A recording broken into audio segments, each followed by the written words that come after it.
Bom dia, boa tarde, boa noite, boa madrugada aos nossos espectadores.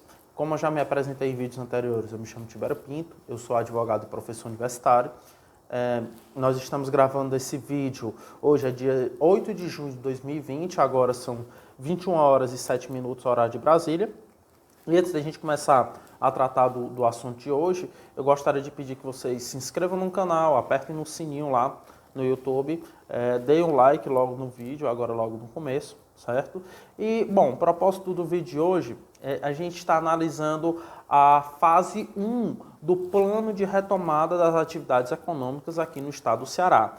E também a gente vai estar analisando no vídeo de hoje o Decreto Estadual 33.617, de 6 de junho de 2020, certo? O Decreto Estadual foi editado agora sábado, 2 dias atrás, agora é dia 6 de junho. E, dentre outras coisas, o decreto ele deu seguimento ao plano de retomada, o plano de abertura gradual das atividades econômicas, inaugurando agora a fase 1, que já teve a fase de transição, que liberou algumas atividades, principalmente da indústria, e agora o plano de retomada seguiu para a fase 1. Teve a fase 0, que é a fase de transição, e agora foi inaugurada a fase 1 hoje, que inaugurou a questão do comércio e dos serviços, além de ampliar a cadeia, enfim, o funcionamento da indústria também. Inaugurou comércio e serviços. E o que eu achei interessante, que começou hoje, a reabertura do comércio, tanto em lojas no centro da cidade de Fortaleza, como também em shopping centers, enfim.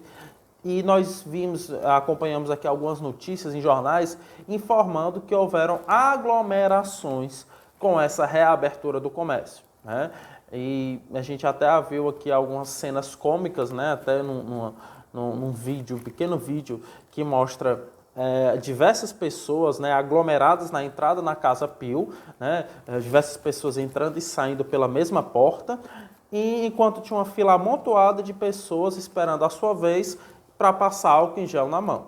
Então a gente vê que o brasileiro ele não se cansa de ser brasileiro e a gente vê que o coronavírus agradece essa desmazelo do brasileiro, de ser um povo afobado e que realmente logo no primeiro dia, em vez de esperar um pouco, acalmar a situação, não, quer logo inaugurar, quer logo se meter nas lojas e no shopping logo no primeiro dia. Bom, então, não vai nos estranhar se a curva do coronavírus e de contágio voltar a crescer, porque um bocado de gente amontoada é realmente uma festa para o coronavírus estar se expandindo. Mas vamos voltar aqui para o nosso tempo.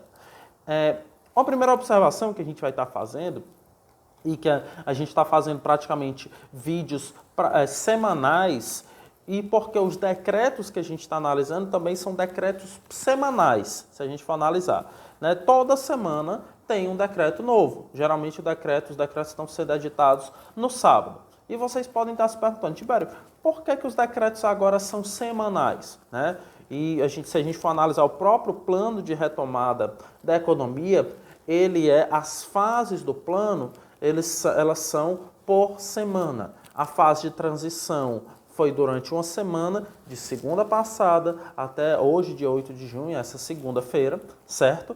Essa fase 1, o planejamento é que sejam 14 dias, ou sejam 2 semanas. Então a gente observa que as etapas da retomada da atividade econômica, elas são semanais. A fase de transição, a fase 1, a fase 2, a fase de transição 7 dias, 1 semana, e as fases 1, 2, 3, 4, o planejamento é que sejam 14 dias, 2 semanas. Certo? E aí você pode estar se perguntando, por que são semanais? Inclusive o decreto passado, foi o decreto 33.608, de 30 de maio, também foi editado no sábado e no sábado anterior, e também no espaço de 1 semana. Então, como a gente já vem analisando, a liberação da atividade econômica, ela está firmemente vinculada à questão da evolução do número de casos da doença, do Covid. Certo? E esse número de casos ele vem sendo acompanhado de perto pela Secretaria de Saúde do Estado. Então, na realidade, a evolução da retomada econômica está linkada, está vinculada com a questão do controle do número de casos. Então, os números que estão sendo analisados, até de acordo, como a gente vai estar disponibilizando aqui, o plano de retomada. Então, os números, essa liberação é de acordo com os números de casos, números de evolução da doença, principalmente 4 fatores que estão sendo analisados. Primeiro deles, o número de leitos ocupados nos hospitais, principalmente leitos de UTIs. É o primeiro número que está sendo analisado. O segundo é o número de internações, pessoas que dão entrada nos hospitais, que precisam ser internadas, por a doença, o Covid, está em estado avançado. O terceiro número é o número de óbitos, né? Ou seja, que pessoas que vêm a falecer por complicações respiratórias ou outras complicações decorrentes do coronavírus. E o quarto, né, que seriam condições específicas de cada região do estado do Ceará ou de determinados municípios. Então a gente vê que o decreto ele também ele faz um mapeamento, ele regionaliza. Né? Então determinados municípios, determinadas cidades em que está tendo um avanço maior do coronavírus, é adotado, por exemplo, medidas de isolamento social rígido.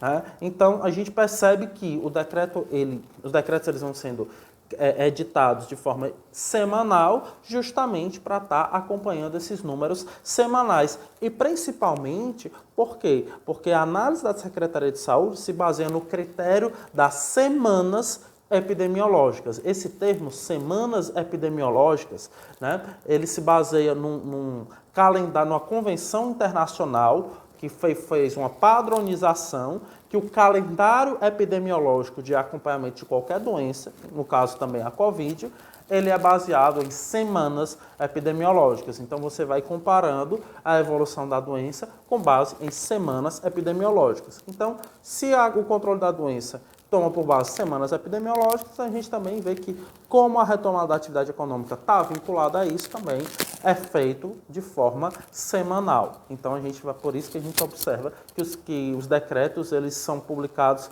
praticamente toda semana, ou então, a partir de agora, talvez de 2 em 2 semanas, mas sempre tomando como medida, unidade de medida, a semana. E esse novo decreto, né, o decreto 33.617, ele mantém a tendência dos decretos anteriores que a gente já vem analisando nos vídeos. Primeiro ponto, o decreto, ele, como todos os outros decretos anteriores que a gente vem analisando, desde o primeiro decreto, que foi de 19 de março, esse decreto novamente prorroga o isolamento social, certo? Então a gente vê que o isolamento social, né, a gente vai analisar logo no artigo 1º, foi prorrogado para o dia 14 de junho de 2020, ou seja, para a próxima semana, reiterando a liberação gradativa das atividades econômicas. Então a gente vê que, novamente, essa prorrogação do isolamento semanal também está sendo feita de forma semanal, do isolamento social está sendo de forma semanal, certo? Então, primeiro ponto, mantendo a tendência dos decretos anteriores, esse novo decreto prorroga o isolamento social, primeiro ponto. Segundo ponto, ele mantém as restrições e as medidas de segurança que já vêm sendo adotadas nos decretos anteriores. Então, tudo aquilo que a gente já analisou, né, a questão do uso obrigatório de máscara se mantém, até para a gente não se tornar repetitivo, o dever especial de isolamento, o controle de circulação de veículos, tudo aquilo que a gente já vem analisando se mantém. Certo? Até porque a gente vê que o decreto, em momento nenhum, revoga as medidas do decreto anterior. Porque geralmente quando o decreto ele faz isso, né, geralmente no último dispositivo o decreto dispõe, revogam-se as medidas em contrário, ou revogam-se as medidas dos decretos anteriores. Esse decreto e os decretos anteriores nunca revogam as medidas dos decretos, né, que antecedem. Por isso, o que a gente pode interpretar é que as medidas dos anteriores se mantêm, né, e inclusive os decretos com frequência, eles reiteram isso. Então, prorroga o isolamento, mantém as restrições e medidas de segurança já adotadas e, terceiro ponto, dá andamento à liberação gradual das atividades econômicas, que é o que a gente vai estar principalmente analisando nesse vídeo, né? Que é justamente a progressão para a fase 1, né? Desse planejamento da liberação das atividades econômicas. Ok? Outro ponto, só para a gente, né, contextualizar também, né, que é importante o decreto, é que ele mantém o isolamento social rígido em 4 municípios. O decreto anterior mantinha em 7, esse só mantém em 4, em função de dados epidemiológicos preocupantes, né? Então, o isolamento social rígido fica mantido em Acaraú, Camusim, Itarema e Sobral e respectiva região metropolitana, certo? Então, esses 4 municípios mantém o isolamento social rígido. Prosseguindo, esse novo decreto ele estabelece um regramento específico para condomínios, certo? E a gente vai estar abordando esse assunto específico dos condomínios em um outro vídeo. Então a gente não vai estar especificando tanto, mas o decreto ele trata, né, de um regramento próprio, como é que vai ser o funcionamento, as áreas comuns, as obrigações dos condomínios, né, condomínio de apartamento, por exemplo, né? E particularmente nessa questão dos condomínios, eu entendo que essa questão já deveria ter sido tratada, já deveria ter sido especificada, né, desde o primeiro decreto, né? Eu particularmente não entendo porque se demorou tanto para regulamentar essa questão. Já era para ter sido regulamentada desde o começo da pandemia. Foi agora, no meu entender, com atraso, e a gente vai estar deixando para analisar essa questão em um outro vídeo, né, sobre a questão dos condomínios. E que o propósito principal do nosso vídeo é analisar a questão da retomada da atividade econômica, né? A primeira observação que a gente precisa fazer: apenas e tão somente o município de Fortaleza é que está avançando para essa fase 1 do programa, do plano de retomada gradual da economia, certo? Os demais municípios, todos os demais municípios do estado do Ceará, eles permanecem na fase de transição, que é o que a gente poderia chamar também de fase 0, certo? Só Fortaleza que avançou para a fase 1, o resto fica na fase 0. E além de Fortaleza, outras 5 capitais do Brasil também deram seguimento a esses planos de abertura da quarentena, certo? Por exemplo, Belo Horizonte foi um caso, Rio de Janeiro foi outro caso, né? E outras, né, no total, além de Fortaleza, outras 5 capitais também continuaram a flexibilização e a abertura das atividades econômicas. Com destaque, só uma coisa que é importante a gente pontuar, que hoje, dia 8 de junho, a Justiça do Rio derrubou partes do decreto de flexibilização do isolamento social do Rio de Janeiro. Então a gente precisa analisar isso também, que no caso do Rio, alguns pontos do decreto, eles foram invalidados, anulados por decisão, foram suspensos por decisão da Justiça do Rio. Bom, e como a gente já falou, aqui no caso do estado do Ceará, os outros municípios continuam nessa fase 0, que é a fase de transição. Por que isso?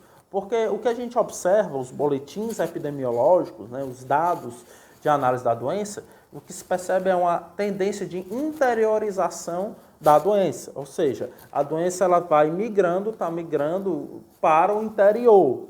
Enquanto Fortaleza, embora o número de casos de Fortaleza continue alto, está relativamente sendo controlado, e por isso que a Fortaleza migrou para a fase 1 da retomada das atividades econômicas. No interior, em algumas regiões, realmente o número está crescendo. Então, por isso é que o interior estacionou na fase de transição, né, enfim, enquanto os números estão sendo analisados e controlados. Então, só para a gente entender, a fase de transição, que entrou em vigor na segunda-feira passada e que permanece em vigor nos demais municípios do estado do Ceará, liberava basicamente a indústria, certo? Então, se a gente vai até deixar aqui para vocês visualizarem, né, que as etapas iniciais da cadeia de produção é que foram liberadas, como vocês podem ver aqui na tela, certo? E a fase 1, que é a fase que está começando agora em Fortaleza, além de ampliar a abertura da indústria, né, aumentar a quantidade de funcionários que podem trabalhar nas atividades da indústria, certo? Permitiu a abertura dos serviços e do comércio, né? Então, nessa fase, inaugurou a abertura do comércio de bens não essenciais, porque os bens essenciais, como supermercados e farmácias, sempre se mantiveram abertos com restrições, né, de questões de segurança. Agora o comércio em geral está abrindo e os serviços também estão abrindo com restrições, que a gente vai analisar quais são essas restrições, quais são essas condições de funcionamento, certo? Então, o que a gente observa é a ampliação da abertura da indústria. A indústria tinha aberto na fase de transição, as diversas cadeias industriais tinham aberto na fase de transição, agora ampliou-se, né, o percentual de trabalhadores que podem trabalhar em modo presencial, que antes era entre 20% e 30% na fase de transição, agora é 40%. Então, houve uma ampliação da quantidade de trabalhadores da indústria. E houve, como a gente falou, a abertura dos serviços e do comércio, com o limite máximo na indústria, serviço e comércio de 40% dos funcionários atuando concomitantemente, ou seja, ao mesmo tempo, presencialmente. Então, um comércio, por exemplo, que tenha 100 funcionários, para a gente dar um exemplo, somente 40 deles podem estar trabalhando ali ao mesmo tempo. Ou seja, 40% é o limite máximo de funcionários que pode estar trabalhando ao mesmo tempo presencialmente, certo? Então, claro, os demais 60% podem estar trabalhando de home office, né, a partir de casa, por exemplo. A restrição aqui é para evitar aglomeração. Então, é um trabalho presencial, até 40%, que é o limite máximo.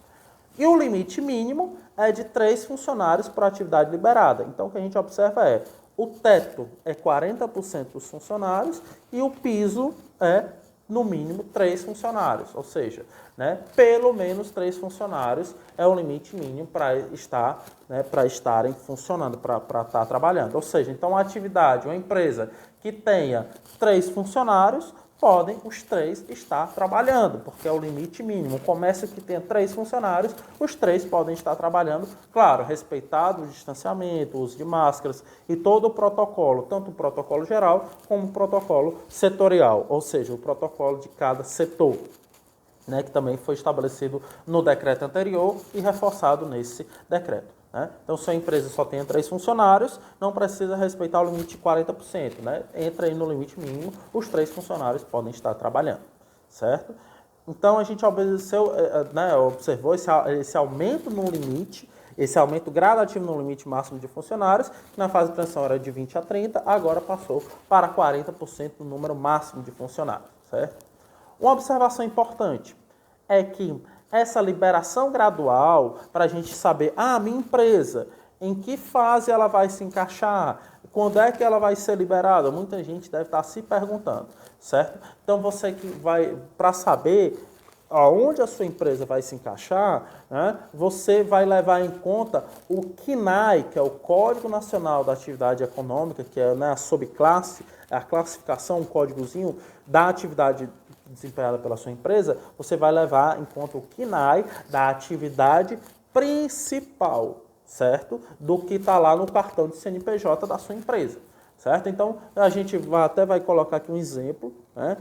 Esse cartão de CNPJ aqui na tela que vocês estão vendo. Então, vocês veem aqui, né, o CNAE principal da atividade. Né? Então, com base nesse CNAE que existe o CNAE principal, existe o CNAE secundário, ou seja, porque a empresa, além da atividade principal, ela pode ter outros tipos de atividade. Por exemplo, a construção civil, além de ter o CNAE principal de, né, construção de edificações, pode também trabalhar com reformas, pode trabalhar com terraplanagem, pode trabalhar com outras atividades. Então, mas para você classificar a sua atividade, você vai levar em conta a atividade principal, né, para você saber em que fase, né, a sua empresa se situa, com base no CNAE principal, certo? Outro ponto interessante para a gente estar comentando, que foi liberado o atendimento cartorial, né, dos cartórios, o atendimento cartorário presencial. Né? Então, os serviços de notas, os serviços de registro de imóveis, né, os cartórios de registro de imóveis, os serviços de registro de títulos e documentos de pessoas jurídicas. Né? Então, esses serviços dos cartórios foram liberados de forma presencial, desde que seja feito sob prévio agendamento. Então, né, a pessoa que não pode, tem que agendar com antecedência para poder solicitar esse serviço do cartório. Quanto ao funcionamento dos shoppings, né?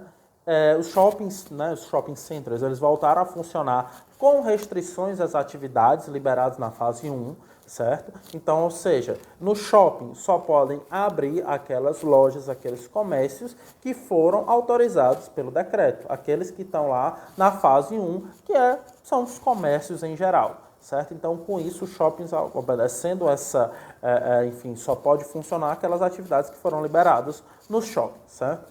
O horário de funcionamento dos shoppings é entre meio-dia e 20 horas, né, entre 12 às 20, de segunda a domingo. O fluxo de pessoas nos shoppings não pode ser superior a 30% da capacidade do shopping. Então, no máximo, o shopping vai ter que, inclusive, afixar o limite máximo de pessoas que o shopping comporta com segurança e só vai poder entrar no shopping, ele só vai poder admitir 30% da sua capacidade máxima. E o shopping também deve elaborar um protocolo institucional, ou seja, elaborar um protocolo de funcionamento seguro e submeter esse protocolo à Secretaria de Saúde. Ou seja, todas as empresas em geral e os shoppings também devem elaborar esse protocolo de como as medidas sanitárias, as exigências do decreto vão ser implementadas na prática, certo? O que a gente vai ver é que só as micro e pequenas empresas estão dispensadas de elaborar esse protocolo. As empresas em geral, e inclusive os shoppings, devem elaborar esse protocolo e submeter esse protocolo de cumprimento das medidas sanitárias à avaliação, à análise da Secretaria de Saúde. Passando aqui para o nosso próximo tópico, a questão dos serviços, né? Então, a fase 1 também libera a questão da prestação de serviços, né? Com destaque, né? Enfim, a gente vamos ressalvar, vou fazer aqui algumas observações, que no caso, por exemplo, do serviço de contabilidade, serviço de auditoria e serviço de direito, né? Então, por exemplo, os escritórios de advocacia, como é o nosso caso, né? Tem um limite máximo de 3 trabalhadores por escritório. Então, um escritório de advocacia, um escritório de contabilidade pode voltar a funcionar, né, desde que seja respeitado esse limite máximo de 3 trabalhadores por escritório. Então, isso pode ser no máximo, no escritório de advocacia e de contabilidade, 3 pessoas trabalhando, certo? Como a gente já falou, empresas em geral devem elaborar esse protocolo institucional com as medidas de segurança que devem ser obedecidas por seus colaboradores, clientes e fornecedores, estando dispensadas essas medidas de segurança, as micro e pequenas empresas, né? As MEs e as EPPs, microempresas e empresas de pequeno porte. Certo? Mas as microempresas e empresas de pequeno porte, embora dispensadas esse protocolo, de elaborar esse protocolo, né, para a execução das medidas sanitárias, elas deverão assinar e afixar em local de fácil visualização um termo em que se comprometem a dar cumprimento às medidas sanitárias previstas nos protocolos geral e setorial. Certo? Então, as micro e pequenas empresas ficam dispensadas de fazer o seu protocolo próprio, mas devem seguir o protocolo geral e setorial e afixar isso em local de fácil visualização para que os funcionários, para que os clientes, enfim, possam estar vendo isso, certo? E por último, quanto aos horários de funcionamento, a gente vê que foram repetidos do decreto anterior, os horários de funcionamento dos estabelecimentos estão aqui no anexo 3 do decreto, a gente pede, né, vem aqui para estar lendo, né? Anexo 3 do decreto. Horários de escalonamento para as atividades liberadas. Como a gente já falou no vídeo anterior, construção civil e indústria de transformação, horário de funcionamento das 7 da manhã às 17 horas. Serviços, excetuando atividades vinculadas a outras cadeias. Então, o setor de serviço pode funcionar das 8 da manhã às 20 horas, ajustando as jornadas às características dos diversos segmentos, certo? Então, pode funcionar de 8 da manhã às 20. Claro, não é obrigado a funcionar essas 12 horas seguidas, né? Mas dentro desse período, certo? O funcionamento pode ser parte desse período, né? Enfim.